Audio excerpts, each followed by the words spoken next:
Jake had always been the kind of person who believed in doing the right thing.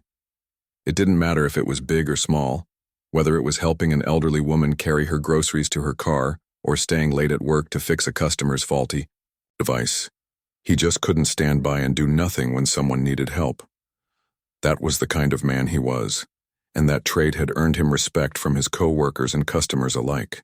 But little did Jake know, one ordinary act of kindness would set off a chain of events that no one could have predicted. It was a quiet Tuesday evening at the small electronics store where Jake worked.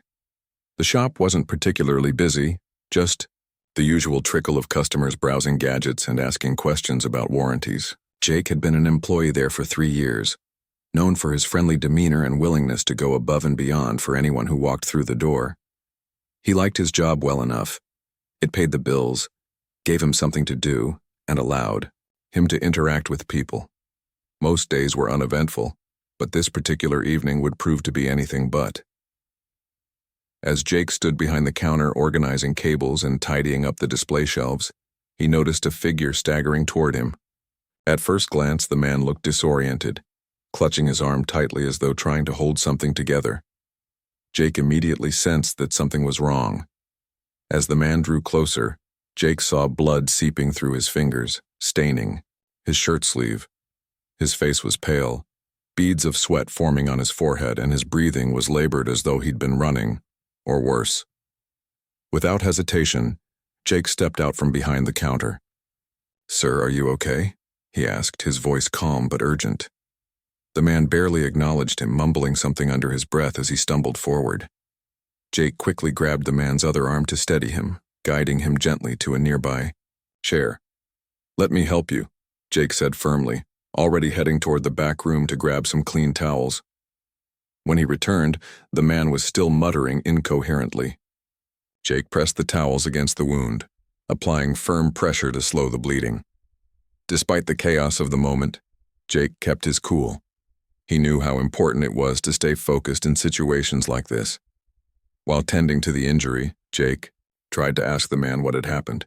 "Can you tell me what's going on? Did you fall? Were you hurt somewhere else?" The man shook his head weakly, his eyes darting around the room as though searching for something or someone. "Danger," he whispered faintly, his voice trembling. "Sky. They're coming." Jake frowned, unsure of what the man meant. Was he delirious? Had he hit his head along with injuring his arm? Before Jake could press further, the man winced in pain, letting out a low groan. Jake decided not to push him too hard. His priority was stopping the bleeding and getting medical attention as soon as possible.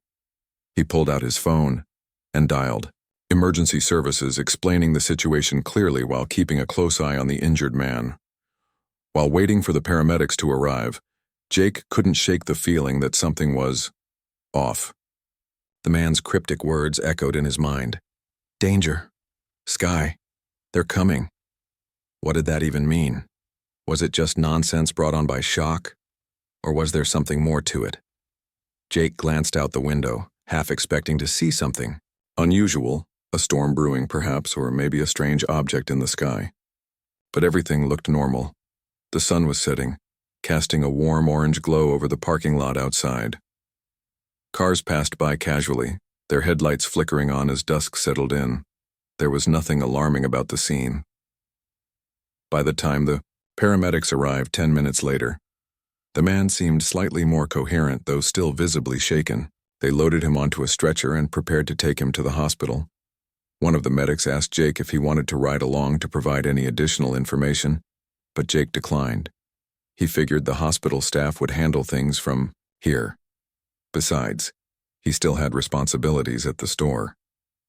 As the ambulance drove away, its siren wailing softly in the distance, Jake let out a long breath he hadn't realized he'd been holding. Helping the man had been instinctive, almost automatic, but now that the adrenaline was wearing off, he felt drained. Little did Jake know, this seemingly random encounter would have far-reaching consequences. Back inside the store, he resumed his duties, cleaning up the blood-stained towels and sanitizing the area where the man had sat. But try as he might, Jake couldn't stop thinking about those strange words. Danger. Sky. They're coming. What could it mean? And why did the man look so terrified? As the hours ticked by and the store grew quieter, Jake found himself staring out the window again. Night had fully fallen now, blanketing the world in darkness. The stars twinkled faintly overhead, and the moon hung low in the sky, casting a silvery light over the rooftops. Everything appeared peaceful, serene even. Yet deep down, Jake couldn't shake the nagging feeling that something was about to change, something big. He told himself it was just his imagination running wild after such a bizarre evening. After all, weird things happen sometimes. Life was unpredictable like that. But as Jake locked up the store later that night and headed home, he had no idea how right he was. The next 24 hours would turn his world upside down in ways he couldn't begin to imagine. For now, though, he simply climbed into his car, started the engine, and drove off into the night, unaware that the clock was ticking toward an event that would alter not only his life, but the fate of humanity itself. The next morning, Jake woke up feeling uneasy. He had tossed and turned all night, replaying the events of the previous evening in his mind. The injured man's cryptic words, danger, sky, they're coming, kept echoing in his thoughts, like a broken record. Jake tried to convince himself it was nothing more than the ramblings of someone in shock. Still, he couldn't shake the strange sensation that something bigger was looming on the horizon. As he sipped his coffee and got ready for work, Jake's phone buzzed on the kitchen counter. It was an unknown number, but curiosity got the better of him, so he answered. "Hello?" he said cautiously. On the other end of the line was his manager, Mr. Thompson. Normally, Jake liked his boss. He was fair, professional, and treated his employees with respect. But today, Mr. Thompson's voice sounded clipped and cold, which immediately put Jake on edge. "Jake," Mr. Thompson began, skipping any pleasantries, "I need you to come into the office this morning. There's been a situation." Jake frowned, setting down his mug. "A situation? What kind of situation?" There was a pause before Mr. Thompson replied. "It's about that customer you helped last night, the one who was bleeding. He filed a complaint against you." Jake nearly dropped the phone. "What? That doesn't make sense. I was helping him." "I know how it sounds," Mr. Thompson said quickly, though his tone lacked conviction. "But according to the report, he claims you mishandled him and made his injury worse. There's also footage from the security camera." Jake felt his stomach churn. "Footage? You think I'd hurt someone on purpose?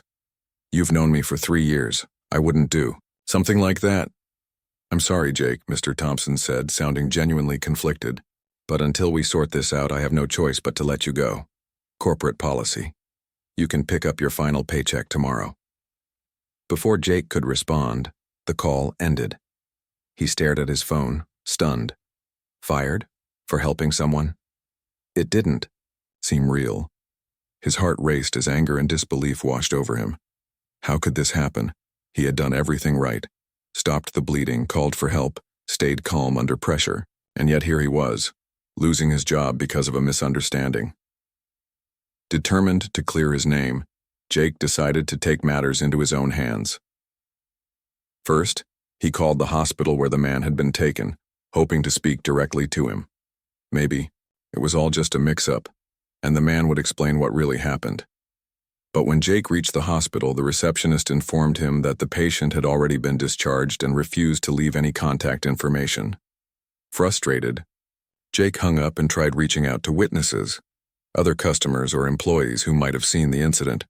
Unfortunately, none of them remembered much, and the few who did recall anything were too scared to speak up, fearing retaliation from corporate headquarters. By late afternoon, Jake was exhausted. Every attempt to prove his innocence had hit a dead end. He slumped onto his couch, staring blankly at the wall. For the first time in years, he felt completely powerless.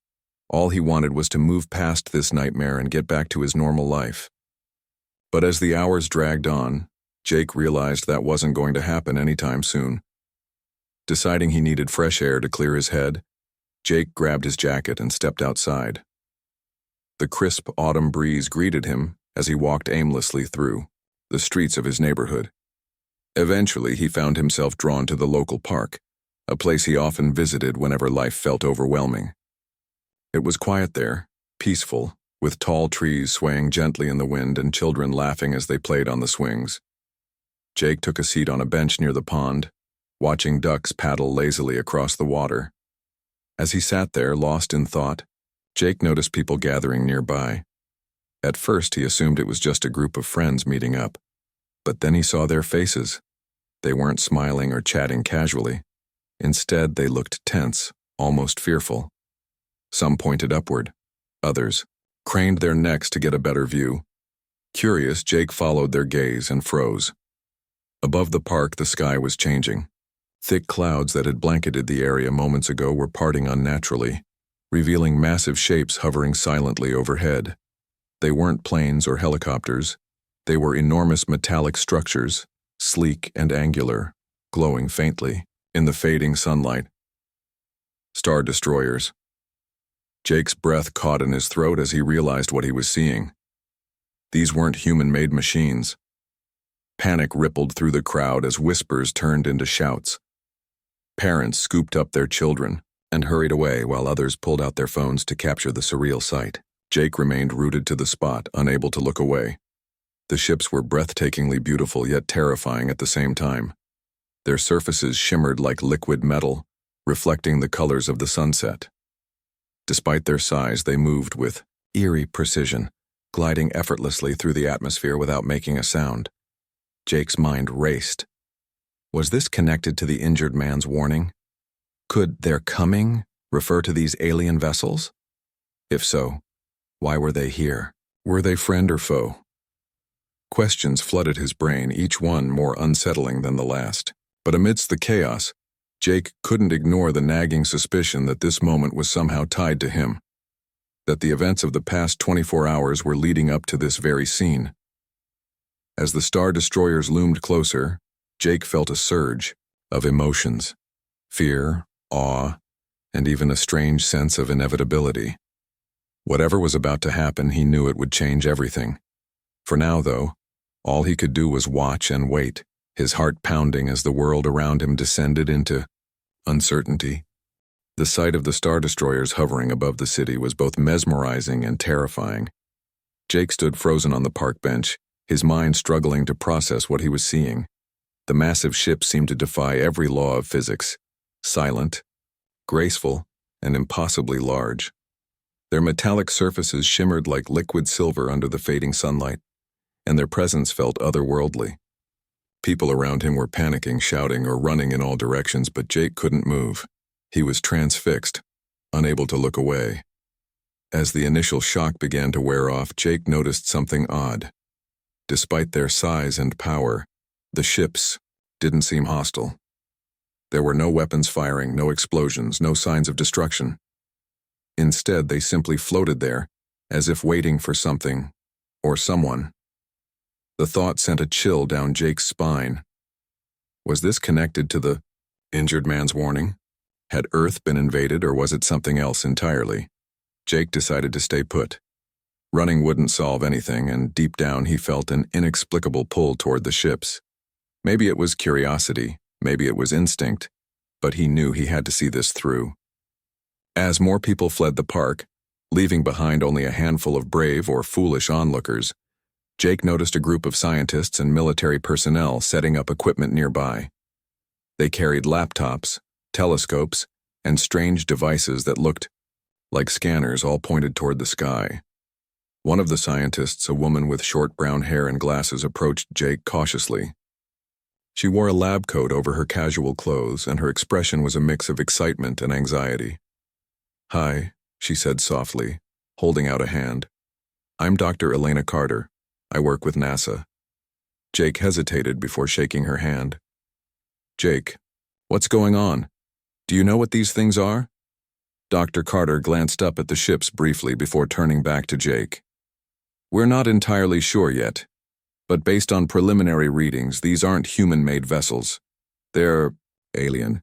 The word hung in the air between them, heavy and surreal. Alien. Jake had always thought about extraterrestrial life in abstract terms, something distant and theoretical. But now, staring at those colossal ships, The concept became alarmingly real.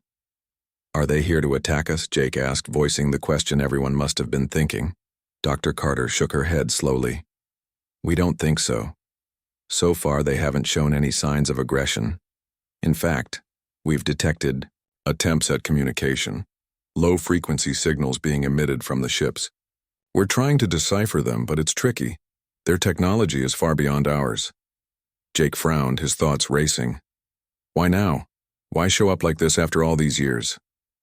That's the million-dollar question, Dr. Carter admitted. But there's another angle to consider. Have you heard about the reports coming in from around the world? People claiming to have encountered mysterious individuals warning them about danger. Some even say they were injured during these encounters. Jake's heart skipped a beat. Wait, you mean the guy I helped last night? That's why you're talking to me? Dr. Carter nodded. Exactly. You're not the only one who's had such an experience recently. Similar cases have been reported globally, all involving cryptic warnings about danger tied to the sky. It's almost as though these incidents were tests, trials even, and your actions during that situation caught our attention.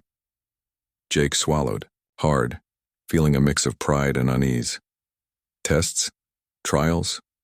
For what? Before Dr. Carter could answer, a deafening hum filled the air.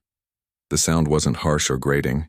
It resonated deeply, almost like a vibration you could feel in your bones. Everyone in the park froze, looking up as the largest star destroyer descended slightly, its surface glowing brighter. A beam of light shot down from the ship, enveloping the area in a surreal glow. Jake shielded his eyes instinctively, but when he lowered his arm, he saw something extraordinary. From within the light emerged a figure, an alien unlike anything Jake had ever imagined. Its form was humanoid yet ethereal, with translucent skin that shimmered faintly. Its eyes glowed softly, radiating intelligence and calm. Unlike the chaos surrounding them, the creature exuded an aura of serenity. It raised a hand, and instantly, everyone fell silent. Then, without speaking a single word, it communicated directly into their minds. We are here to protect you. The message echoed, clear and unmistakable. But your actions will determine our course. The crowd gasped, collectively, some stepping back in fear while others stared in awe. Jake felt the words resonate deep within him as though they carried weight far beyond their literal meaning. Protect us? From what? And why did humanity's actions matter? Dr. Carter stepped forward cautiously, addressing the alien. Who are you, and what do you want from us? The creature turned its luminous gaze toward her, and Jake could swear it smiled, a subtle curve of its lips that conveyed understanding rather than malice. We are guardians, it replied telepathically. Sentinels of peace. Your planet faces a threat greater than you can comprehend, a force known as the Devourers. They seek to consume worlds, leaving nothing but barren wastelands in their wake. We have come to offer aid, but only if you prove yourselves worthy. Jake felt a lump form in his throat. Worthy? What did that mean? Before anyone could ask, the alien continued. In recent days, we sent scouts to assess your readiness. These scouts assumed forms familiar to you, embedding themselves among your kind. Their purpose was to test your capacity for compassion, unity, and selflessness. Many failed, few succeeded. Among those who succeeded, you stand out. All eyes turned to Jake. He felt heat rise to his cheeks as he realized the alien was referring to him. Me? He stammered. But I just helped someone, that's all. The alien tilted its head slightly, as though amused by Jake's modesty. Helping another, even at great personal cost, speaks volumes about your character. Compassion is rare in species as divided as yours. Yet it is essential for survival. Humanity has much to learn, and little time to do so. Jake's mind raced. This was insane. Just yesterday he'd been worrying about losing his job, and now he was standing face to face with an alien being discussing the fate of the entire planet. How had his life spiraled so wildly out of control? Dr. Carter broke the silence, her voice steady despite the gravity of the situation. What happens next? What do we need to do to prove ourselves? The alien's expression softened, though its eyes remained piercing. You will be given opportunities to demonstrate your worth. Acts of kindness, cooperation, and sacrifice will weigh heavily in your favor. Fail, and we shall withdraw, leaving you to face the devourers alone. Succeed, and we will stand beside you against the coming storm. With that, the alien stepped back into the beam of light which slowly faded as the ship ascended once more. The crowd erupted into murmurs and shouts, some cheering, others crying, and a few collapsing to their knees in disbelief. Jake stood motionless, overwhelmed by the enormity of what had just happened. Dr. Carter placed a reassuring hand on his shoulder. Jake, listen to me. This changes everything. You've already played a key role, whether you realize it or not. But this isn't over. Not by a long shot. If you're willing, we could use your help to rally humanity. Together, maybe we can turn this around. Jake looked at her, then back at the sky where the ship still hovered. He thought about the injured man, the cryptic warnings, and the countless lives hanging in the balance. For the first time in hours, he felt a flicker of hope. I'm in, he said firmly. Whatever it takes. Jake's decision to step forward and help humanity was both daunting and exhilarating. The weight of the alien's words lingered in his mind. Compassion, unity, selflessness. These weren't just abstract ideas anymore. They were the keys to Earth's survival. But how could one person inspire an entire planet to rise above its divisions? Jake wasn't a politician, a scientist, or even someone with a large social media following. He was just an ordinary guy who had helped an injured stranger. Yet, as Dr. Carter explained, that act of kindness had already sparked something significant. Over the next few hours, Jake found himself thrust into a whirlwind of activity. Dr. Carter introduced him to a team of experts working tirelessly to understand the aliens' intentions and prepare humanity for what lay ahead. There were astrophysicists analyzing the Star Destroyer's technology, linguists attempting to decode their signals, and psychologists studying human behavior in response to the crisis. Despite the diversity of their fields, everyone shared a common goal: saving Earth. Dr. Carter explained that the Coalition, the group of advanced civilizations represented by the aliens, had agreed to assist humanity, but only if people demonstrated they were capable of working together. It's not enough for individuals to be kind, she told Jake. We need collective action. Acts of goodwill on a global scale. Only then will the Coalition believe we're worth protecting. Jake nodded, though the task felt overwhelming. Where do we start? He asked. We start with you, Dr. Carter replied firmly. Your story has already gone viral. People are talking about it everywhere, on the news, online, even in government meetings. You've become a symbol of hope, whether you like it or not. If we can amplify your message, maybe others will follow your example. Jake hesitated. He wasn't used to being in the spotlight, let alone leading a movement. But as he listened to the team discuss strategies, he realized he didn't have a choice. This wasn't about him, it was about giving humanity a fighting chance. With a deep breath, he agreed to take part in their plan. The first step was sharing his story publicly. Dr. Carter arranged for Jake to appear on major television networks and speak at press conferences. At first, Jake struggled to find the right words. How could he explain the gravity of the situation without causing mass panic? But as he spoke candidly about helping the injured man and the subsequent events, people began to listen.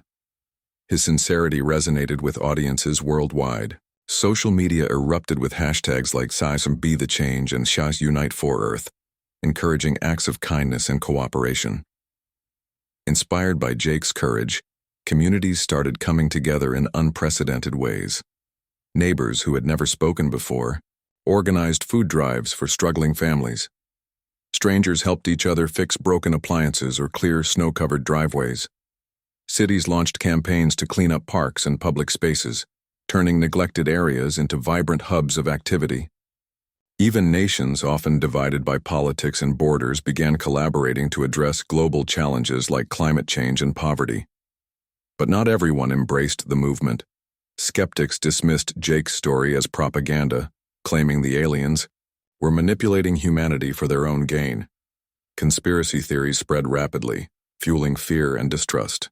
Some governments refused to cooperate, accusing others of hoarding resources or hiding information about the alien presence. Tensions escalated, threatening to undo the fragile progress that had been made. Jake knew they couldn't afford setbacks. Every moment counted. With guidance from Dr. Carter and her team, he decided to tackle skepticism head-on. He traveled to cities where resistance was strongest, meeting directly with local leaders and citizens. In one particularly tense town hall meeting, a man stood up and accused Jake of lying. "How do we know these aliens aren't planning to enslave us?" the man demanded. "Why should we trust you?" Jake took a deep breath before responding. "I don't blame you for doubting me," he said calmly. "If I were in your shoes, I'd probably feel the same way, but think about this. When the ships arrived, they didn't attack.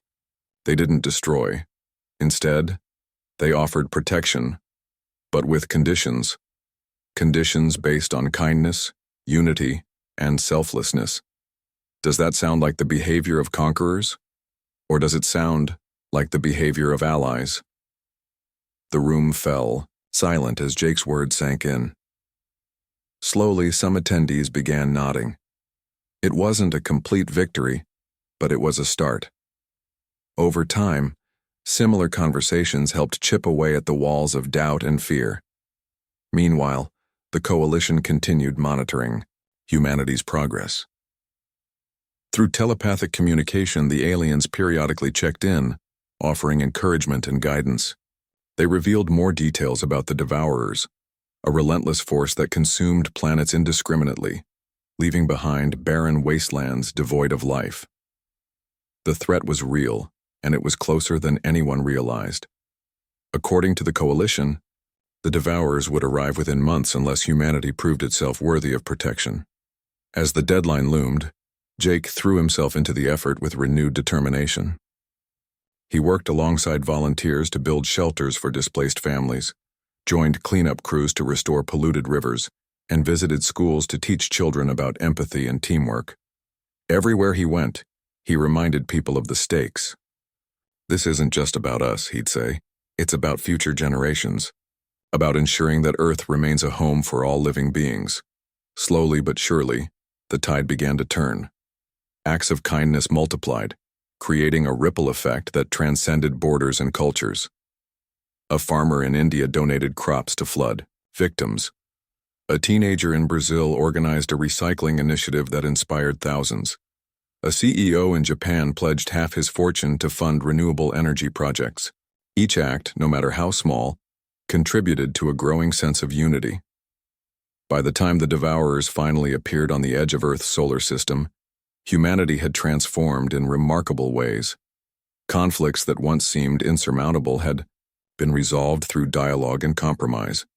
Resources were shared equitably, ensuring no one was left behind.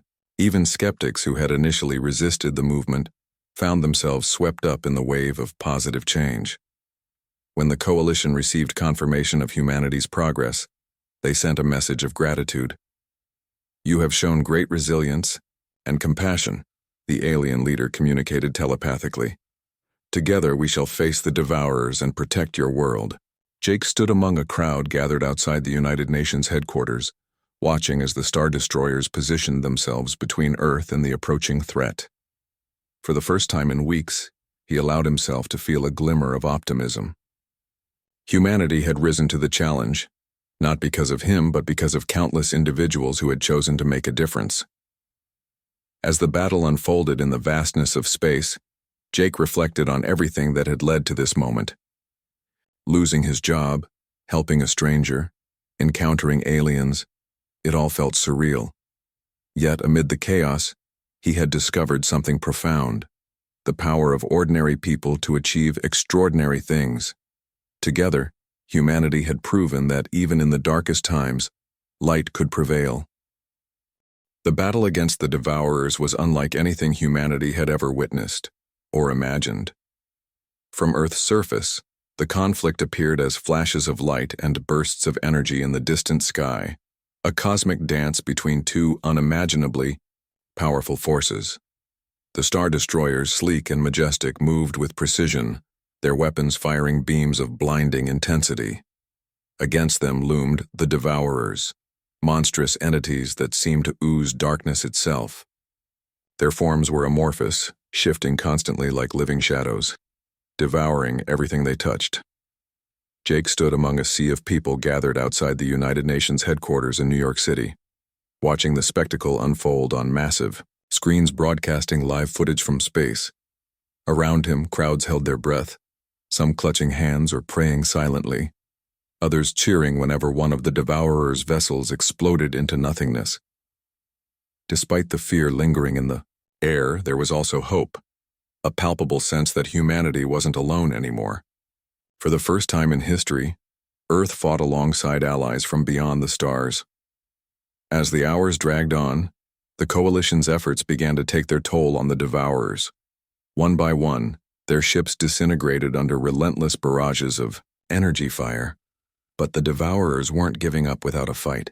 They retaliated fiercely, unleashing waves of destructive force that pushed the Star Destroyers back. Several ships sustained damage, forcing them to retreat temporarily. Watching this unfold, Jake couldn't help but feel a pang of dread.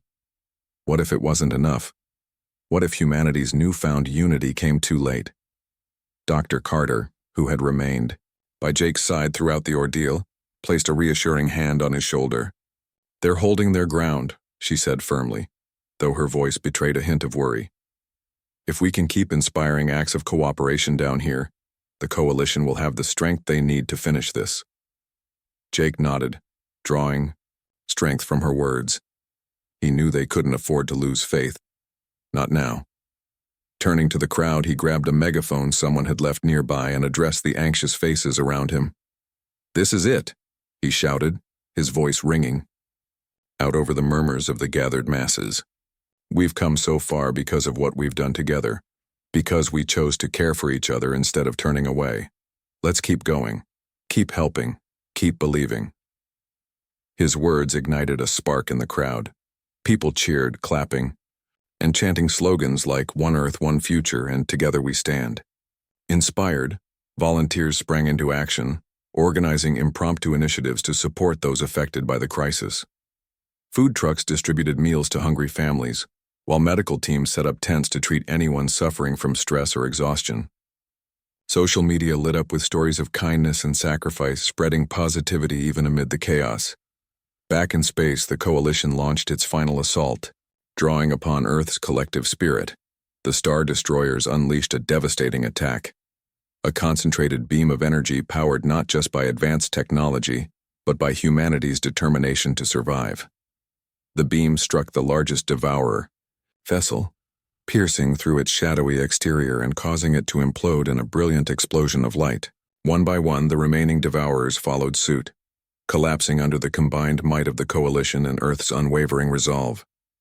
When the last ship disappeared, silence fell over the battlefield.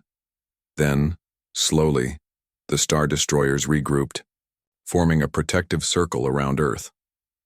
On the screens below, the alien leader's voice echoed telepathically across the planet. "You have succeeded," it declared, its tone filled with pride and admiration.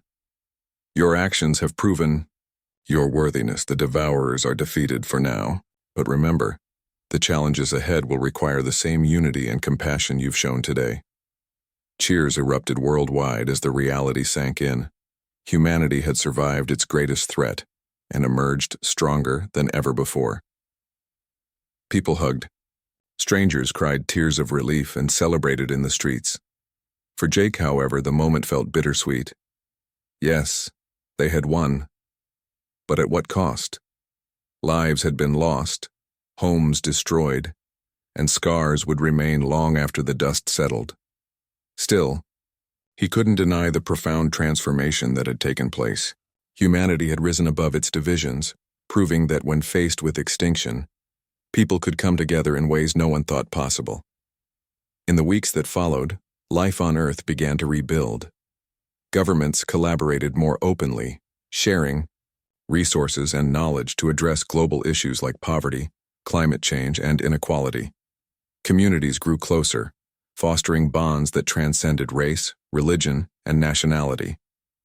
Acts of kindness became the norm rather than the exception, creating a ripple effect that touched every corner of the planet. For Jake, things changed dramatically. His story inspired millions, earning him recognition as a symbol of resilience and compassion. Interviews, awards, and speaking engagements poured in, but Jake remained humble. He refused to let fame go to his head, focusing instead on continuing the work that mattered most, helping others. With Dr. Carter's guidance, he founded an organization dedicated to promoting unity and empathy worldwide, named Rising Together. The initiative aimed to ensure that humanity never forgot the lessons learned during the battle against the devourers. One evening, months after the crisis had ended, Jake found himself standing once again in the park, where the Star Destroyers had first appeared. The sky was clear, dotted with stars that twinkled innocently overhead. As he gazed upward, he thought about how close Earth had come to destruction, and how far it had come since then. It was hard to believe that just a year ago, he'd been an ordinary guy working at a small electronics store, worrying about paying rent and keeping his job. "What are you thinking about?" Dr. Carter asked, joining him on the bench. Jake smiled, faintly. "How much has changed, how much we've changed." She nodded, following his gaze toward the heavens. "It's amazing what people can do when they put aside their differences and work toward a common goal. You showed us that, Jake. You reminded everyone that even the smallest act of kindness can make a difference." Jake chuckled softly, shaking his head. "I didn't do anything special. I just helped someone who needed it." "But that's exactly why it mattered," Dr. Carter replied earnestly. "Sometimes, it's the simplest things that have the biggest impact, and look where it led us, to a better future." Jake glanced at her, then back at the sky. Somewhere out there, the coalition continued their mission, protecting worlds and fighting forces of destruction.